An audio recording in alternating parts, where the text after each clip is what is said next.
Voilà. Donc là, la transcription et l'enregistrement sont lancés.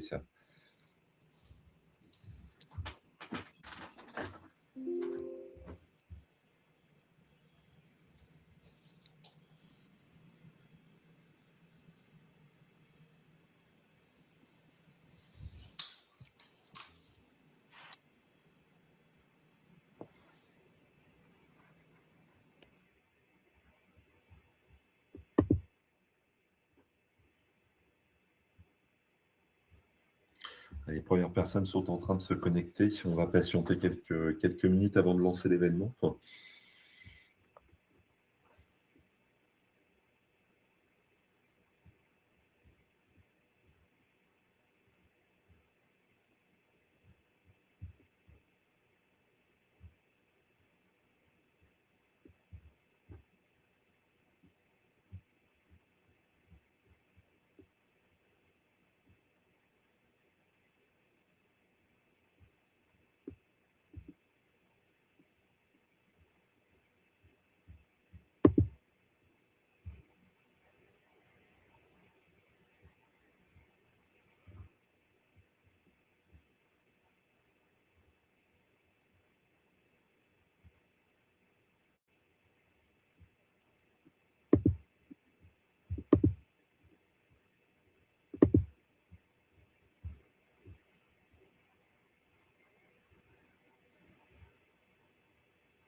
Je vois que les inscrits sont en train de se connecter. On va encore patienter 1 ou 2 petites minutes avant de lancer.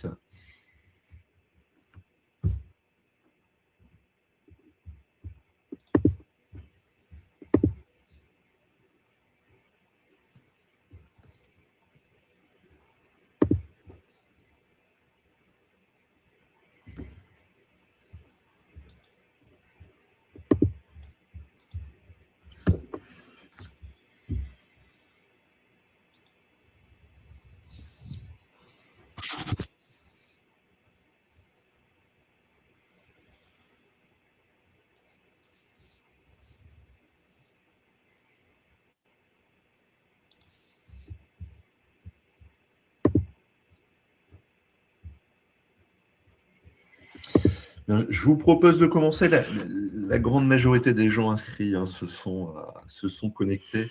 On va lancer les choses, ça fera venir les retardataires. Donc, bonjour à toutes et tous. Merci pour votre participation à notre 8e Webif-Trans. Ce webinaire sera dédié au décryptage de l'appel à projet City. L'objectif étant de mieux comprendre les opportunités de financement et les attentes de cet appel à projet. Donc, j'en profite pour remercier nos intervenants, David Chupin et Tiffany Dessin de l'Université Gustave Eiffel, respectivement directeur du programme City, chef de projet City Hauts-de-France, ainsi que le professeur Thierry Delot de l'UPHF. En termes de calendrier, donc une fois ce petit mot d'introduction terminé, je passerai la main donc à David et Tiffany pour la présentation du programme City. On aura ensuite une petite session de questions-réponses avant de revenir à un témoignage de Monsieur Delot donc, sur le projet Mounia, projet qui est actuellement accompagné dans le cadre de ce programme.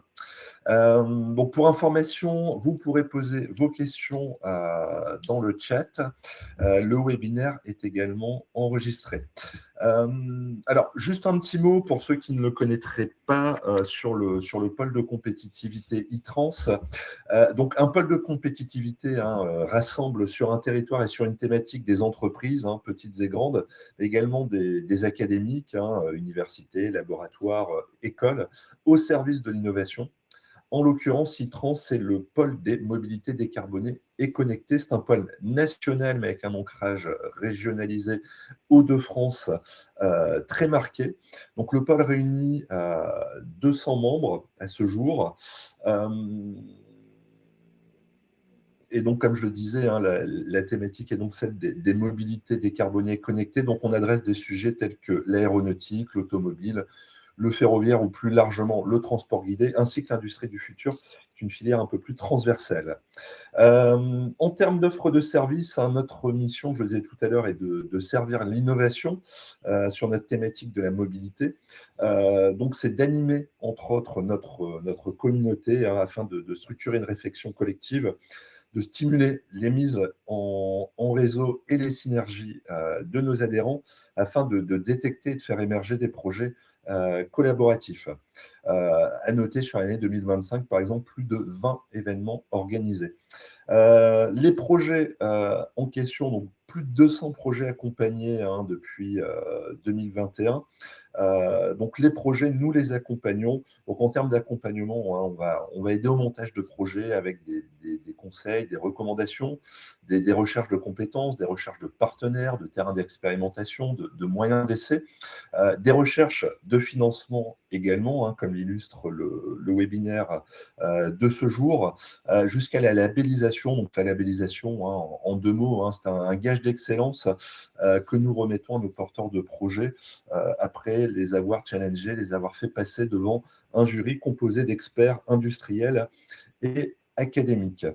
Voilà en quelques mots l'émission du pôle. Donc je le précise également, hein, donc je parlais de pôle national, donc nous avons notre action au niveau régional, national, mais également européen. Et nous nous appuyons également sur un service de veille qui relaie de l'information qualifiée à nos adhérents sur des thématiques techno, stratégiques, marché, financement ou même sur des événements en lien avec la thématique des mobilités. Voilà en quelques mots cette introduction sur le pôle de compétitivité e-trans. Je passe maintenant la parole à David et Tiffany pour nous présenter le programme City. Merci beaucoup, Nicolas. Merci à toutes et tous de nous accueillir. Tiffany, tu n'hésites pas à me couper ou à préciser un certain nombre de choses. Il y a des diapos sur lesquels on va passer assez vite. J'imagine, Nicolas, que les gens auront le support. Voilà, il y a des choses un peu techniques qu'il faut avoir en tête, mais du coup, je ne vais pas détailler. Là, on va essayer vraiment de se concentrer sur quelques messages, je pense, les plus importants pour vous. Et puis, donc, en précisant, mais on l'a aussi enfin, que on a un site web, city.fr, sur lequel vous retrouvez la majorité de ces informations. Alors juste pour resituer, le programme City, c'est un programme dit prématuration-maturation, programme France 2030, SGPI, Secrétariat général pour l'investissement,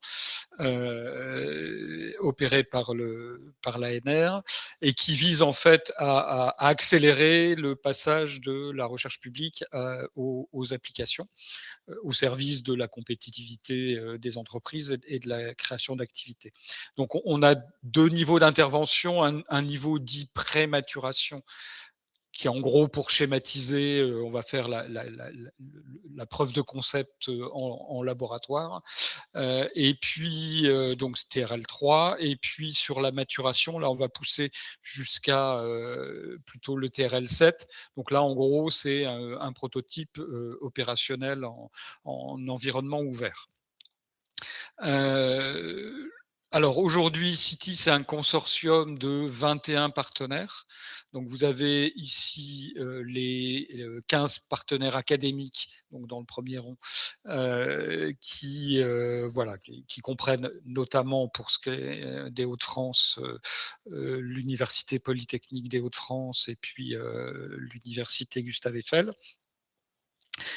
CISAT, dont la SAT-Nord pour la région, et puis tout un écosystème de partenaires, essentiellement des pôles de compétitivité, mais aussi des instituts de recherche technologique ou instituts pour la transition énergétique, dont bien évidemment e-trans, alors qui peuvent pas être partenaires en tant que tels, membres du consortium par construction administrative, mais qui sont pour nous des éléments absolument essentiels.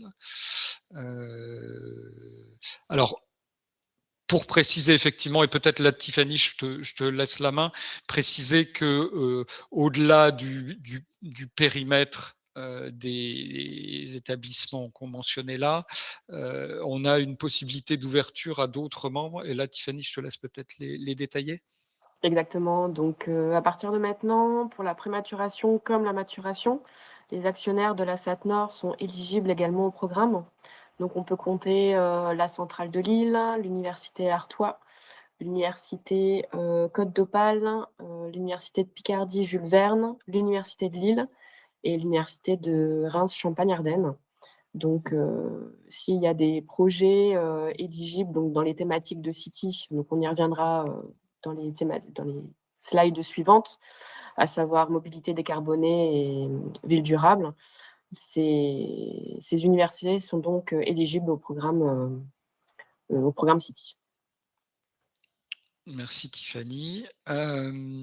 Alors le City, donc on a une particularité qui est d'adresser ce que dans le jargon administratif on appelle des stratégies nationales d'accélération, c'est le jargon SGPI. Avoir en tête que pour ce qui concerne City, donc la première c'est celle sur laquelle on va se concentrer, c'est celle qui porte sur la digitalisation et la décarbonation des mobilités. Alors avec un détail assez précis, parfois un peu jargonneux. Ce qu'il faut garder en tête, c'est qu'on a 3 axes. Un axe qui est autour du ferroviaire et compris de manière très extensive, hein, à la fois l'infra, l'exploitation, les services innovants, etc.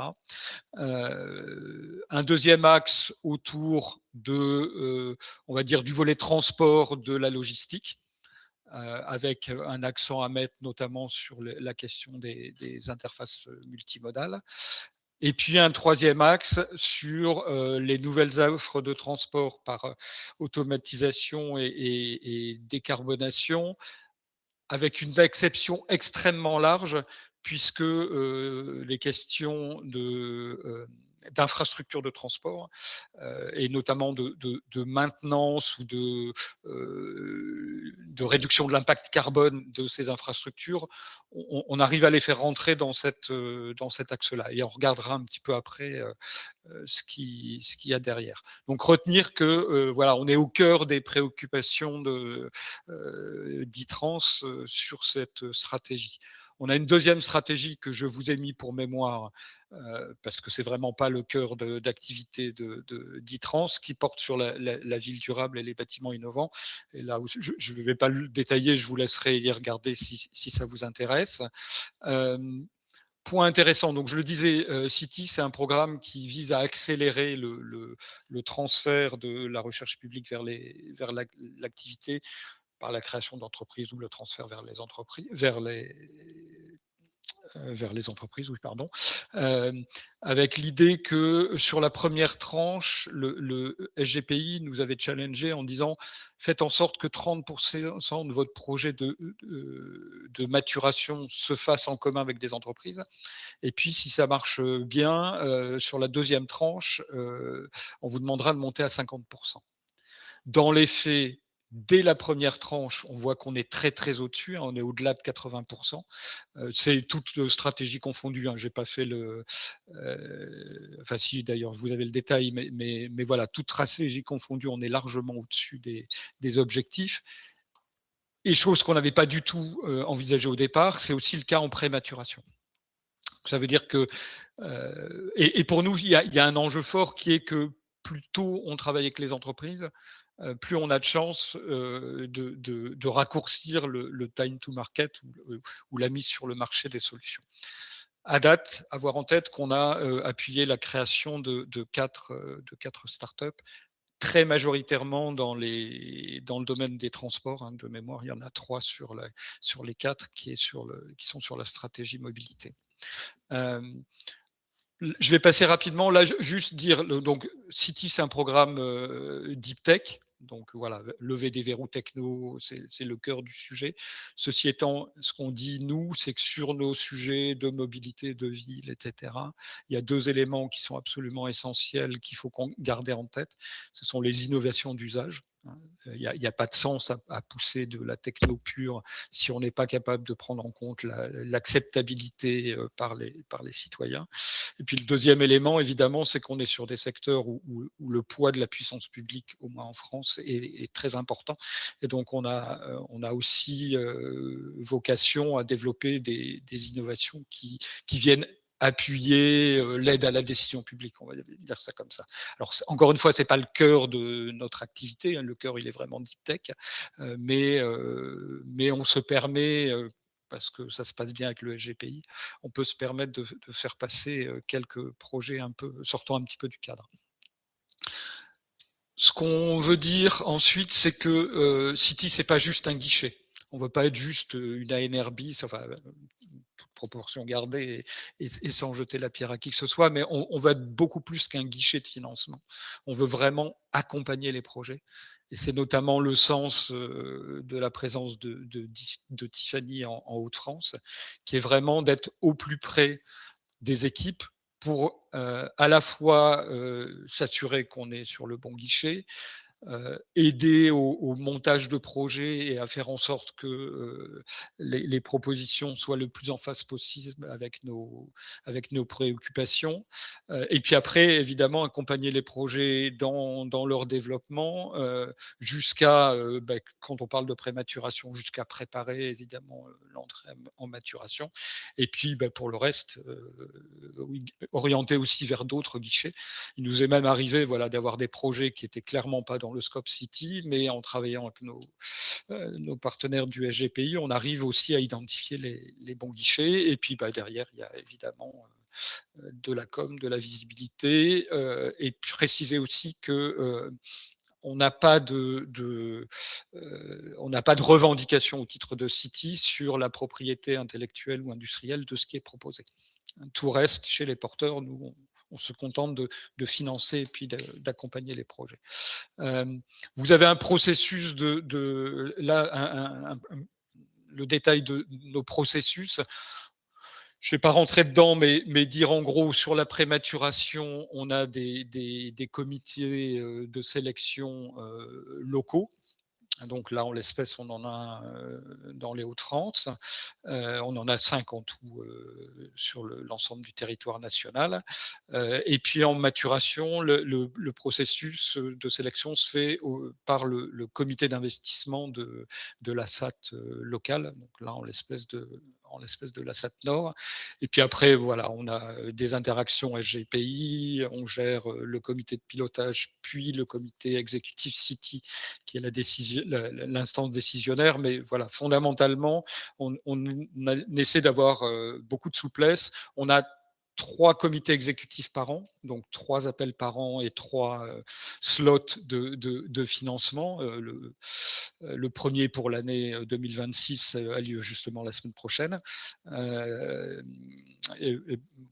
Tiffany éventuellement vous redonnera le calendrier des prochains appels. Mais sachez que notamment en maturation, on est aussi capable d'adapter notre calendrier. Et si on a des projets qui arrivent entre deux sessions, on est capable de faire des comités exécutifs spécifiques pour accélérer le financement des projets. Très concrètement, de quoi on parle? On parle pour les projets, dans le cas courant de prématuration, on est à 50 000 € pour le projet lui-même. Éventuellement 77 000 € quand on arrive à monter des projets entre 2 établissements différents. Pas de contraintes sur d'éventuels cofinancements, etc., ce qui nous distingue peut-être de d'autres consortiums pré-matmat.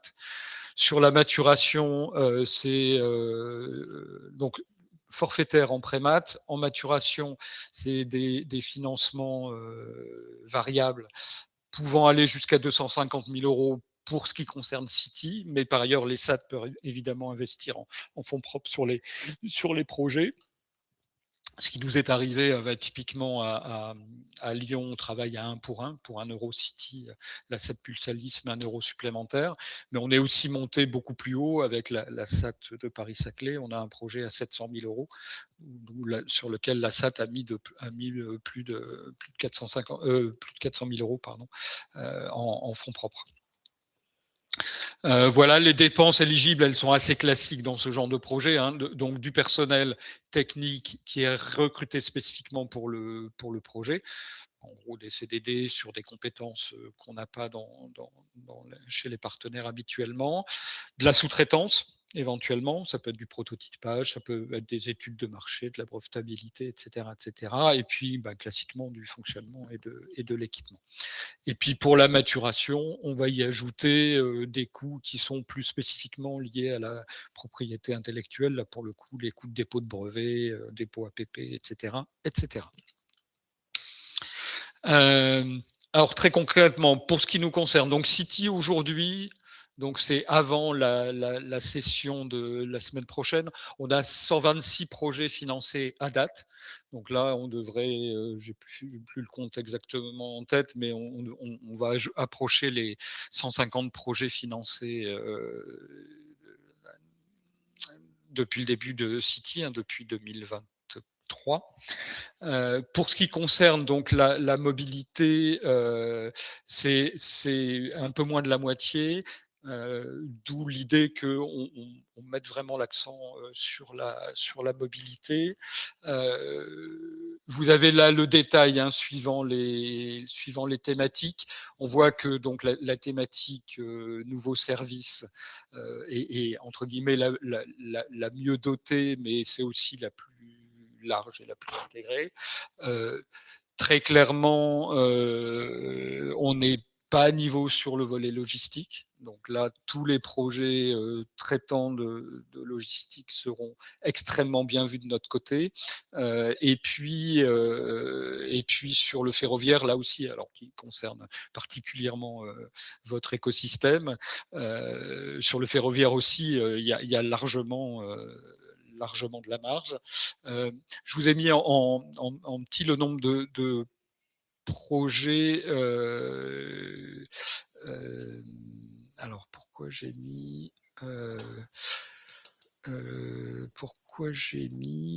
C'est pas les projets qui sont acceptés pour la semaine prochaine? Non, il doit y avoir autre chose. Je vous retrouverai la justification. Pourquoi ça m'est sorti de l'esprit ces petits projets, je sais plus. Je retrouverai ça. Voilà. Et puis après, peut-être juste pour finir, détailler quelques projets pour vous illustrer un peu les choses. Donc le projet donc sur le premier axe autour du ferroviaire, donc le projet Geronimo qui vise à la surveillance par des technologies de type DAS, donc acoustique, la surveillance des réseaux. Donc là, c'est un projet qui est en cours de maturation, qui est en région ouest, voilà, avec un certain nombre de partenaires. On le voit, notamment la start-up Aircospi. En prémat, on a donc le projet Misulab, qui était un projet mine de Saint-Étienne, qui a abouti à la création d'une des startups qui s'appelle Misutech. Donc a priori, le projet est achevé et a priori le transfert du logiciel s'est fait directement, donc pas besoin de passer par une maturation. Et puis par ailleurs, on a un autre projet qui lui vise à la. Donc Misulab, pardon, c'est de la CAO pour alléger la construction des trains. NDT Railways, qui est un projet en fait de surveillance du ballast, notamment par de l'imagerie multiphysique. Et là, qui se fait avec une start-up qui s'appelle FINDT, qui est une spin-off de Gustave Eiffel. Sur le volet logistique, donc on a un projet Silog qui lui est en région lyonnaise, donc le NTPE, maturation en cours. L'idée c'est de sortir en start-up. Donc le dossier est en cours d'examen, enfin la création de start-up est en cours d'examen chez les partenaires. Et là l'idée c'est d'aider à optimiser les points de distribution de logistique en ville. On a 2 autres projets. On a essayé de prendre des projets vraiment très très variés pour vous montrer la diversité des projets possibles. Donc on a Up2Time qui est un projet, alors de mémoire c'est Gustave Eiffel à Lyon, qui vise à aider les transporteurs à optimiser leur plan de transport en prenant en compte la diversité de leur parc de véhicules, en partenariat avec un certain nombre d'acteurs logistiques notamment. Et puis on a le projet ERTC qui lui est un projet AMU, donc ex-Marseille Université, qui vise en fait à électrifier les remorques de camions. Donc ça permettrait, sans changer la motorisation des tracteurs, d'alléger la charge des tracteurs via des dispositifs qui sont soit directement sur les remorques, soit sur des remorques intermédiaires. Projet en cours. Et puis on va finir donc sur le dernier volet, qui est le plus lourd. Hein, je rappelle, on avait 27 projets. En maturation, on a le projet d'Azara, donc un projet là aussi de contrôle de l'impact des infrastructures. Alors cette fois-ci, on reste sur des technologies DAS, mais on n'est plus sur du ferroviaire, mais sur du routier, avec en partenariat des sociétés concessionnaires d'autoroutes. On a en prématuration, on avait le projet Parkeo, qui est un projet de robot valet de parking, qui, voilà, avec la start-up Stanley Robotics, qui existe déjà. Hein, ils sont sur certains parkings d'aéroports. Et là, l'idée, c'était de dire, est-ce qu'on peut pas adapter ces dispositifs au parking relais des transports en commun urbains. Alors, le projet est en cours d'achèvement. En fait, ça marche pas. Voilà, ça fait partie de la vie des projets d'innovation. C'était une bonne idée, mais une idée qui ne fonctionne pas. Voilà, et puis voilà, quelques autres projets, là encore, hein, pour vous montrer la diversité. ICUD, qui est un projet de chaussée urbaine démontable inductive, donc qui permettrait de recharger les véhicules. Et puis le projet Porpoise, qui est un projet pas mal d'actualité sur le placement optimal des infrastructures de recharge de véhicules électriques. Alors sur Porpoise, on ne va pas aller en prémat, ils sont directement en train de réfléchir à la création d'une start-up ab initio. Et puis sur la ICUD, c'est en cours de développement, avec là aussi un certain nombre de partenaires, qui soient routiers, cimentiers ou des gens de l'énergie. Voilà, j'ai achevé. Retenir que vous avez une interlocutrice extrêmement efficace. C'est pas elle qui vous le dira, mais c'est moi qui vous le dis, c'est Tiffany. Elle est vraiment là. Vous avez toutes nos coordonnées sur le site City. Donc voilà, n'hésitez surtout pas à solliciter Tiffany, même si c'est qu'un embryon de projet, même si vous n'êtes pas sûr que ça matche. Tiffany est là pour faire ce boulot-là et pour vous aider à progresser là-dessus. Merci beaucoup. Je ne sais pas si vous avez des questions, des observations. Merci David, merci Tiffany. Alors je le rappelle pour les participants, hein, si vous souhaitez poser des questions, vous pouvez le faire directement dans le chat. Alors, j'ai une première question. Alors, on vous remercie déjà pour la présentation. La question est la suivante. Pouvez-vous indiquer quelles actions concrètes sont réalisées côté City pour aider un porteur de projet à trouver d'éventuels partenaires complémentaires? Alors, Tiffany, tu veux répondre ou...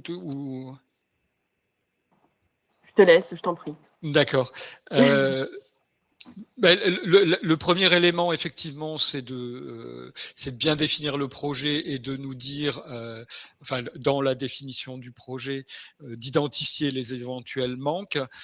Donc ça, je dirais que c'est pour le volet plus contenu du projet. Donc, au besoin, si vous arrivez et puis qu'il vous manque typiquement une brique techno, nous, on peut faire le travail d'identification dans le réseau City des gens qui vont vous aider à complémenter. Et puis pour ce qui est du volet plutôt industriel, ben, c'est typiquement ce qu'on fait. Et là, je serais tenté de dire c'est moins City en tant que tel que ses partenaires. Et c'est tout l'intérêt d'avoir des pôles de compétitivité pour nous, c'est d'avoir des liens directement avec des entreprises. Donc, en gros, soit c'est des gens. Bon, il se trouve qu'on connaît via nos réseaux respectifs un certain nombre d'entreprises. Voilà, moi je parle régulièrement avec des gens d'Eiffage ou d'autres sociétés. Mais quand on ne sait pas ou qu'on veut élargir le scope, on appelle nos amis des pôles de compétitivité. Oui, d'ailleurs, je n'ai pas mentionné, mais les pôles de compétitivité sont membres des comités de sélection de Prémat. Et donc, c'est aussi une manière pour eux très en amont, d'être capable d'identifier des projets, de valider éventuellement la légitimité de certains projets, et puis surtout de nous mettre en contact avec leurs partenaires qui pourraient être des bénéficiaires de ces projets. Et merci effectivement de la référence, Anthony, sur la bienveillance des comités de sélection. Je pense que c'est vraiment très, très important ce que je disais tout à l'heure sur le fait que City, ce n'est pas juste un guichet, on n'est pas des censeurs. Nous, ce qui nous intéresse, c'est de financer des projets, mais surtout de financer des projets qui vont marcher. Donc notre but, c'est vraiment d'accompagner, de conseiller. Donc les projets, quand on les prend, on leur fait des recommandations. Et même quand on ne les prend pas, on leur explique pourquoi on ne les prend pas et sur quel volet il faut qu'ils travaillent pour être un peu plus dans nos canons de beauté. Et souvent, effectivement, assez régulièrement, on a des recommandations sur le fait de se rapprocher en fait, des acteurs industriels pour être au plus près des besoins. Typiquement, pour vous donner un ordre de grandeur, alors évidemment, ça n'engage à rien, mais l'ordre de grandeur, parce qu'il y a tout ce travail d'accompagnement, notamment fait par Tiffany, c'est qu'en comité Prémat, on a à peu près 75% des projets qui nous sont soumis, qui sont financés au premier tour. Et puis après, ben voilà, ceux qui ne sont pas pris peuvent recandidater ou pas, suivant leurs besoins. Mais voilà, l'idée, c'est vraiment ça, c'est de se dire, on ne veut pas être juste un guichet qui dit oui, non. On veut vraiment faire en sorte que quand on est convaincu qu'un projet est intéressant, de lui donner le plus de chances de réussite. Et mon but, justement, est d'accompagner afin que s'il y a une deuxième candidature, qu'elle se passe au mieux, du coup. Ouais.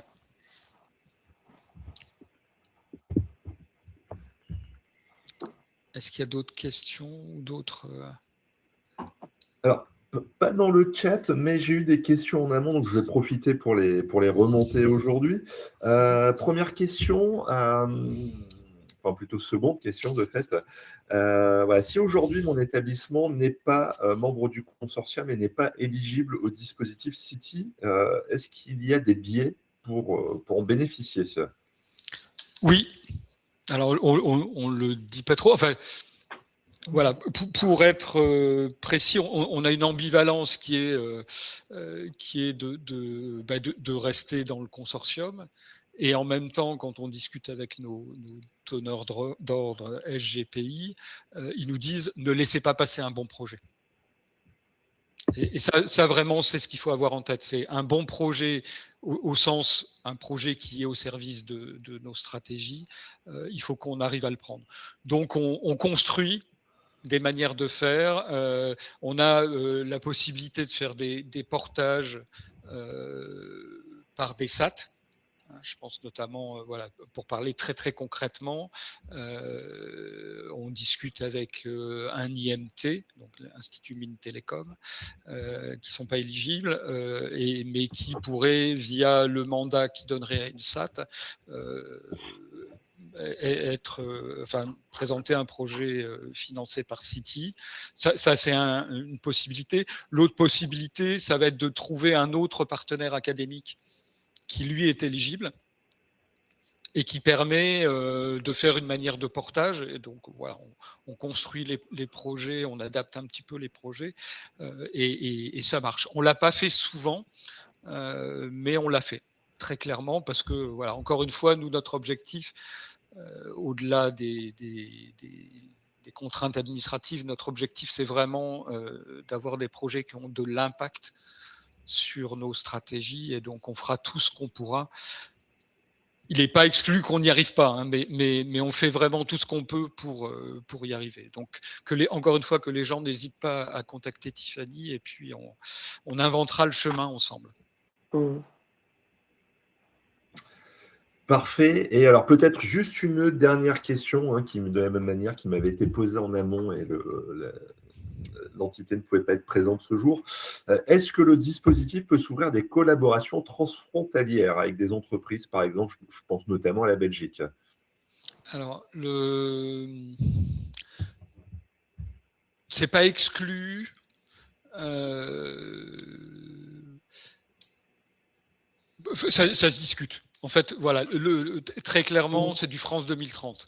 Donc, au service de la compétitivité française, des emplois en France, etc., etc. Maintenant, on est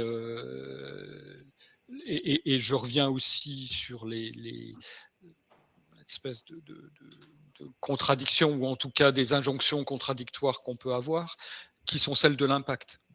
Et que, à la limite, si le sujet c'est décarboner le transport en France, et s'il y a une super solution qui est plutôt avec des Belges, on ne va pas se l'interdire non plus.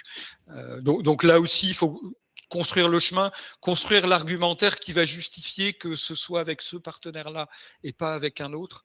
Parce que voilà, c'est un partenaire clé, parce qu'il a une techno particulière. Enfin voilà, il y a des solutions. Donc sur le fond, et je serais tenté de dire, évidemment que avec un partenaire européen, ça pose pas vraiment de problème. Faut juste là aussi construire un petit peu, mais encore une fois, c'est le boulot de Tiffany ou le mien que d'aider à packager le projet pour qu'il soit le plus acceptable du côté du SGPI. Parfait, merci David, merci Tiffany.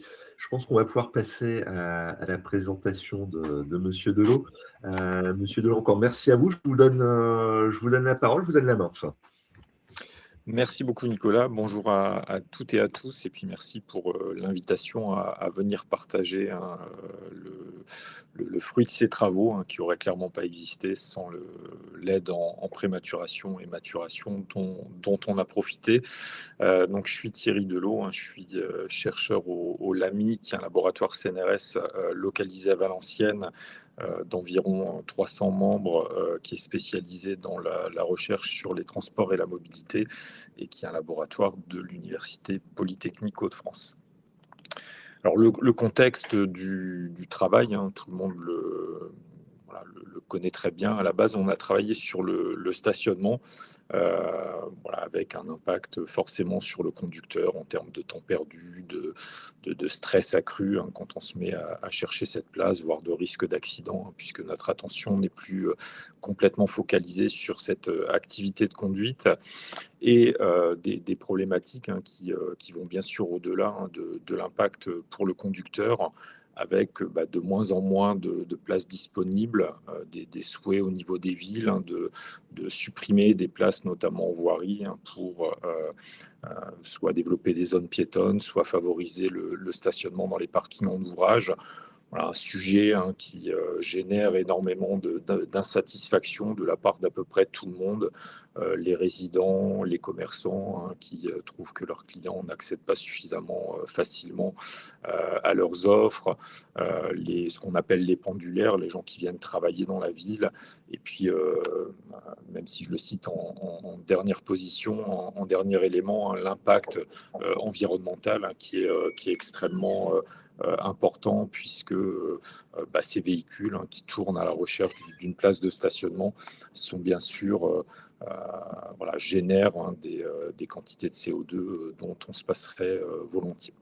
Donc l'idée à la base de ces travaux, elle est extrêmement simple, c'est qu'on s'est dit avec un collègue, finalement, plutôt que de laisser ces véhicules se rapprocher en utilisant les systèmes de navigation de leur destination finale en ayant renseigné une adresse, est-ce qu'on ne saurait pas introduire une espèce d'arbitre logiciel qui serait en charge de la mise en adéquation de l'offre et de la demande, et qui serait capable de guider les conducteurs vers un parking dans lequel ils pourraient effectivement trouver une place, parking qui correspondrait à leurs préférences en termes de temps de marche, de tarification, etc. Quelque part, de substituer dans les systèmes de navigation la recherche par une adresse du bâtiment dans lequel vous avez votre réunion, d'un parking à proximité où on pourrait vous guider directement et où vous pourriez trouver votre place de stationnement. Alors en labo, on a commencé par travailler sur des modèles mathématiques, des modèles d'optimisation qui nous permettent à l'échelle de la ville de mettre en adéquation l'offre et la demande dans un contexte à l'échelle de la ville qui impose des contraintes, bien évidemment, de passage à l'échelle, dans lesquelles les délais de réponse sont évidemment très contraints. Il ne s'agit pas de faire attendre une demi-heure le conducteur qu'on trouve la solution optimale. Et d'un point de vue également challenge, un défi particulier, c'est de faire face à la dynamique de l'environnement où l'offre et la demande changent continuellement. Et donc, la solution optimale qui a pu être identifiée à un pas de temps précédent peut être complètement remise en cause. L'idée, j'ai des décalages dans mes slides, je suis désolé, il y a même du texte que vous ne voyez pas. L'idée ici, c'est vraiment de gérer la compétition par rapport aux solutions existantes. C'est que les offres existantes, finalement, donnent la même information à tous les véhicules, à tous les conducteurs. Et ici, l'idée, c'est vraiment de personnaliser la solution qui va être proposée à chacun des conducteurs. Donc, à la phase de cette première thèse de doctorat, on avait des résultats extrêmement intéressants en termes de temps de réponse, de solutions proposées. C'est des choses qui ont été validées en simulation avec des données réelles. Et quelque part, il nous manquait une dimension capitale, qui est qu'en fait, pour prendre une bonne décision d'envoyer quelqu'un quelque part, d'allouer un conducteur à un parking, il n'est pas suffisant de connaître l'occupation des parkings en temps réel. Il faut vraiment être capable de déterminer l'occupation future des parkings, l'occupation du parking au moment où le conducteur arrivera à destination. Et donc, on a travaillé dans une deuxième thèse sur des modèles prédictifs, cette fois-ci, qui nous ont permis de commencer à travailler sur la prévision dans un futur de court terme des parkings. On a commencé par les parkings en ouvrage. On a utilisé des historiques d'occupation, puis on est allé sur le parking en voirie en utilisant les données de tarification sur les horodateurs ou via les différentes applications de paiement. À la fin de cette deuxième thèse, on s'est amusé, sans penser du tout aux questions qui nous réunissent aujourd'hui, les questions de transfert. On a simplement implémenté un petit démonstrateur avec un premier projet étudiant, et puis on s'est amusé à en faire quelques démonstrations. Beaucoup de collègues nous ont dit « mais c'est quand même super votre truc, vous devriez regarder pour en faire quelque chose ». Et ce quelque chose, clairement, on a pu le faire grâce aux dispositifs de prématuration, qui nous ont permis finalement, comme ça m'était arrivé plusieurs fois dans ma carrière précédemment, de ne pas s'arrêter à cette phase de réalisation d'un joli démonstrateur qui sert durant un certain temps et puis qui finit dans les oubliettes, mais d'essayer de faire ce parcours d'innovation et de voir réellement si cet outil pouvait répondre à des besoins du marché. Et donc, grâce au soutien qu'on a eu en prématuration, que je développerai ensuite, on a pu développer une première offre dans un projet qu'on a appelé Park on Time, qui a notamment été soutenu par le dispositif City, où on a travaillé sur ces mécanismes de prévision continue en utilisant une variété de données hétérogènes, d'optimiser la mise en adéquation de l'offre et de la demande à un niveau global. Cette optimisation est réalisée, c'est-à-dire que chaque conducteur n'a pas forcément sa solution optimale, mais ce qu'on cherche vraiment, c'est à introduire les critères d'optimisation globale et de pouvoir paramétrer ces critères d'optimisation en fonction des différents paramètres, des différentes parties prenantes qui participent à l'application. Et puis, bien évidemment, on ne s'est pas limité au stationnement. L'idée, ce n'est pas quelque part, d'encourager l'utilisation du véhicule individuel. Et donc, on a une dimension aussi de promotion du transport multimodal, d'inciter les conducteurs à utiliser les parkings P+R que David évoquait tout à l'heure, et donc d'essayer de montrer en amont de leur départ aux utilisateurs le gain qu'ils peuvent avoir à laisser leur véhicule dans un P+R et de pouvoir continuer, en tout cas atteindre leur destination avec des modes de transport alternatifs. Donc ici, je résume un petit peu le principe de fonctionnement de la solution. Donc on collecte un ensemble de données issues d'infrastructures existantes. La solution, c'est un de ses intérêts, ne requiert pas l'installation, le déploiement de nouveaux capteurs électromagnétiques ou vidéo pour capter l'état du stationnement. On exploite les données, l'infrastructure existante avec des données d'occupation, des données de paiement au rodateur, les différentes applications de paiement, EasyPark, des données qui peuvent être collectées via les véhicules équipés de l'API. Alors on se moque éperdument dans ce travail du fait que les personnes ont payé ou pas. Ce qui nous intéresse, c'est que quand les véhicules l'API passent, ils scannent toutes les plaques et donc on a un relevé, on a des clichés ponctuels, des relevés ponctuels très précis de l'occupation des parkings en voirie dans la ville, ce qui nous est précieux.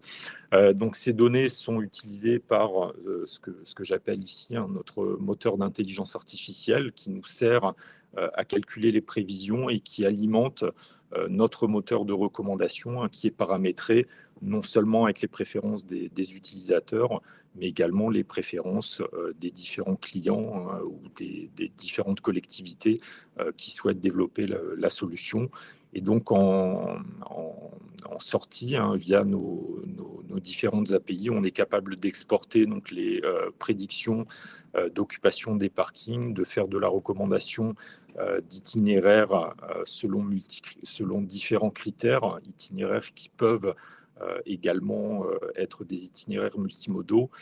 Et dans ces environnements où toutes les données dont je parle ici sont collectées via des prestataires, on a développé des outils de visualisation et de reporting qui permettent à nos clients d'avoir une vision intégrée de ce qui se passe au niveau de la ville pour les différentes zones de stationnement.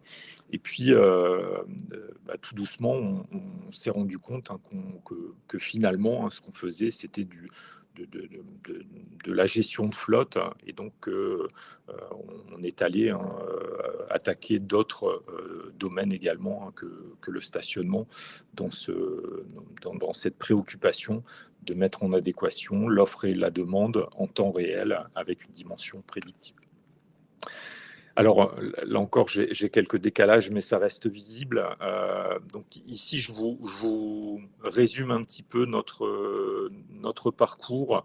Donc, on a commencé avec toute la phase recherche en laboratoire donc sur des fonds classiques, des contrats doctoraux, jusque l'automne 2023. Nous sommes rentrés d'abord en prématuration chez CNRS Innovation, donc, ce qui nous a permis de faire un petit audit des développements qui avaient été réalisés, de développer une preuve de concept grâce au soutien de la ville de Valenciennes, qui nous a mis à disposition toutes ces données, et de réaliser des premières expérimentations. Et finalement, cette dimension transport multimodal, mécanisme incitatif que j'évoquais précédemment, on ne l'avait pas imaginé lorsqu'on est rentré en prématuration CNRS Innovation, et on a pu la faire financer grâce au programme City. Et donc, on a financé bien sûr des développements qui étaient complètement différents dans la prémat CNRS Innovation et dans la prémat City, mais on a pu cumuler ces deux financements de prématuration qui nous ont permis de continuer à avancer. Dans le même temps, on est rentré dans un programme qui est proposé également par CNRS Innovation. J'appuie les commentaires de David et Tiffany sur l'accompagnement qui est réalisé. C'est vraiment une dimension qui est super importante. Et on a eu la chance de rentrer dans ce programme RISE de CNRS Innovation, qui n'est pas du tout un programme dans lequel on a reçu des financements, mais qui est dédié à ce dispositif d'accompagnement, où on a eu des masterclass, des séances de coaching, où on a eu des formations auprès d'organismes comme Deep Tech Founders. Et ça a vraiment été pour nous quelque chose de déterminant dans l'équipe. On n'a vraiment que des gens qui ont des profils techniques. Et on a pu être accompagnés par différents entrepreneurs. Et c'est eux qui nous ont très vite encouragés à étudier les pivots possibles, à ne pas rester 100% focalisés sur ce domaine du stationnement. On a pu travailler également avec ce que CNRS Innovation appelle des entrepreneurs en résidence, des entrepreneurs qui sont recrutés sur contrat chez CNRS Innovation, et qui travaillent avec différents projets qui sont en pré-match chez CNRS Innovation ou en accompagnement RISE, et avec lesquels, si les choses se passent très bien, il peut y avoir une suite. Et c'est pour ça que le dernier épisode de financement, c'est pour nous un financement BFT Lab, puisqu'on a eu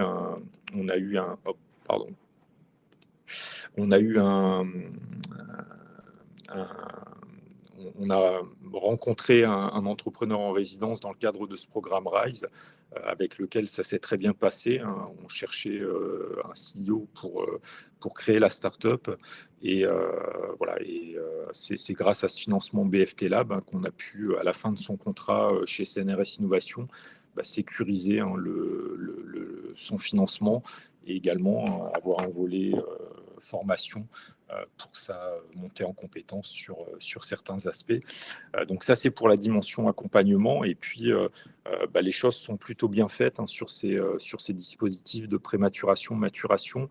Les SAD sont impliqués dès l'entrée d'un projet en prématuration, ce qui rend finalement, si les objectifs des projets de prématuration sont atteints, la maturation, l'entrée en phase de maturation relativement facile. Et donc, on a pu rentrer dans cette phase de maturation en septembre 2025.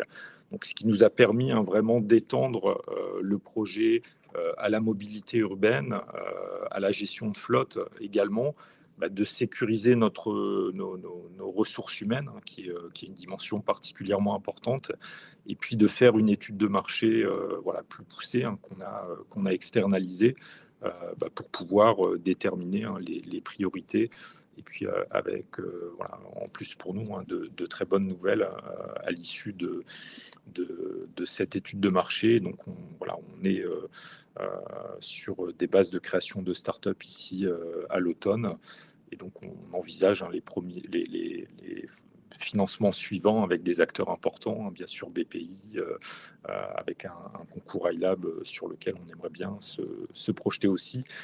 Et puis pour conclure, avant de répondre à vos questions, je voudrais insister vraiment sur le fait que de nombreux dispositifs existent et que des dispositifs très accessibles dans le programme City, voilà, on a entendu David sur les aspects de bienveillance, sur l'ouverture pour des projets de qualité. Sont vraiment, si je reprends un petit peu l'historique de ma carrière, si ce dispositif avait existé plus tôt, voilà, j'aurais peut-être vécu ce type d'aventure passionnante un petit peu plus tôt dans ma carrière. Voilà, en tout cas, hein, c'est des guichets qu'il faut vraiment pas hésiter à mobiliser, qui vous mettent en relation très tôt également avec les SAT, hein, qui sont des acteurs européens. Et puis ensuite, hein, il y a vraiment les pièces du puzzle aujourd'hui s'emboîtent extrêmement bien avec City, avec CNRS Innovation, avec BPI, avec des opportunités aussi côté EIC pour l'Europe. Hein. Il y a vraiment de nombreux programmes qui vous permettent d'avoir à la fois du financement, mais également hein, de l'accompagnement pour réussir ce type de projet. Pour réussir ce type de projet, une autre difficulté qu'on a eue, hein, quelque chose qui est extrêmement important, c'est d'avoir le plus tôt possible en tête hein, les besoins du client. C'est vrai qu'avec notre casquette de chercheur, on est biberonné à écrire des publications dans lesquelles on fait des états de l'art et on explique qu'on est meilleur que les autres, qu'il y a toujours quelque chose qui nous différencie. Voilà, et c'est vraiment pas ce qui fait la différence dans ce type de projet auprès des clients. Ce qu'il faut, c'est cerner précisément le besoin du client, ce qui n'est pas toujours facile parce que parfois le client lui-même n'a pas une définition très précise de son besoin. Mais en tout cas, la clé, c'est vraiment de répondre aux besoins du client. Et voilà, si vous voulez lui faire sortir le chèque qu'il a dans sa poche, hein, qui est quelque chose d'extrêmement important dans ce type d'aventure. Voilà, je vous remercie. Et puis, si vous avez des questions, hein, je me ferai un plaisir d'y répondre. Et puis encore désolé pour les slides, il y a eu, voilà, vous les aurez peut-être en version originale, on a dû avoir des problèmes dans la conversion. Ne vous excusez pas, Thierry, c'est moi qui ai compilé, mais je renverrai effectivement une version sans ces petits décalages. Merci beaucoup en tout cas pour ce retour d'expérience, pour ce témoignage. Alors effectivement, il nous reste 2-3 minutes. Est-ce qu'on a peut-être des questions? Même ça a été très, très exhaustif, très clair.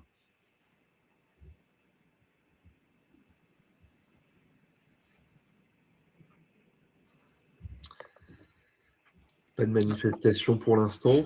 Je crois qu'Anthony est en train de taper un message. Peut-être juste rajouter deux petits éléments très, très concrets sur City. Dire qu'il nous reste pas mal d'argent.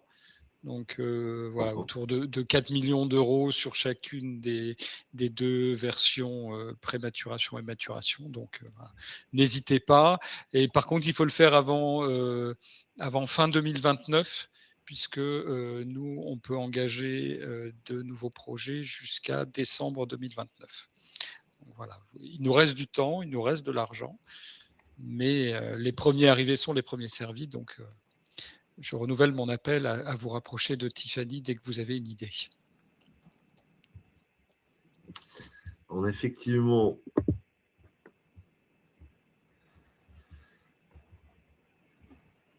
Alors, question pour Thierry. Donc, Anthony, quelles seraient les autres communautés d'agglo ou agglomérations visées pour potentiellement tester le produit? Alors, le site pilote hein, avec lequel on a beaucoup travaillé, hein, c'est Valenciennes. On a aussi, alors il y a une dimension hein, que je n'ai pas évoquée, hein, c'est un travail qui a été évoqué, qui a été initié avec des partenaires canadiens, un laboratoire qui s'appelle le CIRELT, ce qui fait qu'on a eu des contacts très tôt aussi avec la ville de Montréal. Donc on a aussi des expérimentations. On a récupéré très tôt les données du stationnement en voirie à Montréal. Et donc on travaille sur cette partie montréalaise également. Et puis avec des données qu'on a collectées notamment en open data, on est déjà sur pas mal de villes. Et on est en contact avancé avec certaines villes pour déployer la solution. Mais voilà, on est preneur de... Voilà, s'il y a des villes que ça intéresse, on en discute volontiers, Anthony. Merci Thierry. Bon, je vois de toute façon qu'on arrive doucement mais sûrement à midi, donc à la fin de notre webinaire. Je peux peut-être rajouter une petite information. Je t'en prie, Tiffany. La prochaine vague, du coup, démarre lundi prochain. Donc, on est pile poil dans les temps. Donc, la vague numéro 10, donc jusque fin mai. Et ensuite, la vague numéro 11, vu qu'on en a 3 par an, elle démarrera en septembre-octobre. Voilà. Donc, si vous avez des projets durant ces vagues-là, n'hésitez pas à me contacter pour discuter ensemble et voir comment on peut construire le projet ensemble. Merci pour ces précisions. Écoutez, il est temps de se quitter. Donc, déjà, je remercie encore une fois nos intervenants, Tiffany, David et Thierry. Merci aux participants. Donc, de toute façon, les présentations seront diffusées après l'événement. Donc, effectivement, vous pouvez contacter nos intervenants, mais n'hésitez pas non plus à passer directement par l'équipe e-trans. On saura vous accompagner, vous orienter vers Tiffany si besoin. Thierry, on peut rester également en contact en cas de besoin dans le cadre du projet. Voilà, un grand merci à tous. Je vous souhaite, compte tenu de l'heure, un bon appétit. Et puis, bonne journée à tous et à bientôt. Bonne journée. Merci beaucoup. Merci Bonne beaucoup. journée. Au revoir. Au revoir.